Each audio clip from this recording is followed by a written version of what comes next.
एक मेहनती लड़की की कहानी। एक छोटे से गांव में एक लड़की रहती थी जिसका नाम ज़ैनब था। ज़ैनब के घर की माली हालत अच्छी नहीं थी। इसके वालिद एक छोटे से किसान थे और माँ घर के काम काज में मसरूफ़ रहती थीं। घर में छोटे बहन भाई भी थे, इसलिए ज़ैनब को बचपन से ही मेहनत करनी पड़ती थी। वो सुबह सवेरे उठती, घर के काम निभाती, फिर स्कूल जाने के लिए तैयार होती।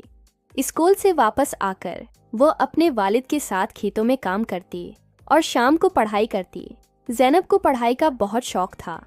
वो जानते थे कि तालीम ही वो रास्ता है जो उनके खानदान की ज़िंदगी बदल सकता है। इसलिए वो हर मुश्किल के बावजूद अपनी पढ़ाई पर पूरी तवज्जो देती। इसके स्कूल के इसातिज़ा भी इसकी मेहनत और लगन से बहुत मुतासिर थे। वो हमेशा इसे हौसला देते और कहते, ज़ैनब, तुम बहुत होशियार हो, तुम्हारी मेहनत रंग लाएगी। एक दिन गांव में एक मुकाबला हुआ जिसमें तमाम स्कूलों के तलबा ने हिस्सा लिया।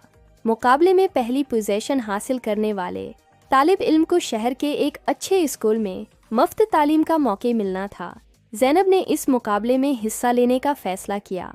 वो रात देर तक पढ़ती, अपने इसातिज़ा से मदद लेती और हर मुमकिन कोशिश करती। आखिरकार मुकाबले का दिन आया और ज़ैनब ने अपनी मेहनत का समर देखा।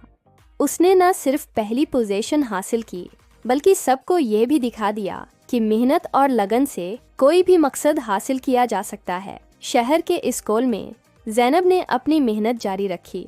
वो हर रोज़ नए चैलेंज का सामना करती, लेकिन कभी हिम्मत ना हारी। इसके वालिदैन को इस पर फख्र था और वो जानते थे कि उनकी बेटी एक दिन बड़ी कामयाबी हासिल करेगी।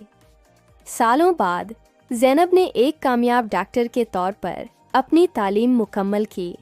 वो अपने गांव वापस आई और वहां एक छोटा सा क्लिनिक खोला ताकि वो अपने गांव के लोगों की खिदमत कर सके। इसकी कहानी ने सबको ये सिखाया कि मेहनत, लगन और इज़्म से कोई भी ख्वाब पूरा किया जा सकता है। ज़ैनब की कहानी गांव के हर बच्चे के लिए एक मिसाल बन गई। वो जानते थे कि अगर वो मेहनत करें तो वो भी अपनी ज़िंदगी बदल सकते हैं। और यूं ज़ैनब की मेहनत ने न सिर्फ इसकी बल्कि पूरे गांव की तकदीर बदल दी।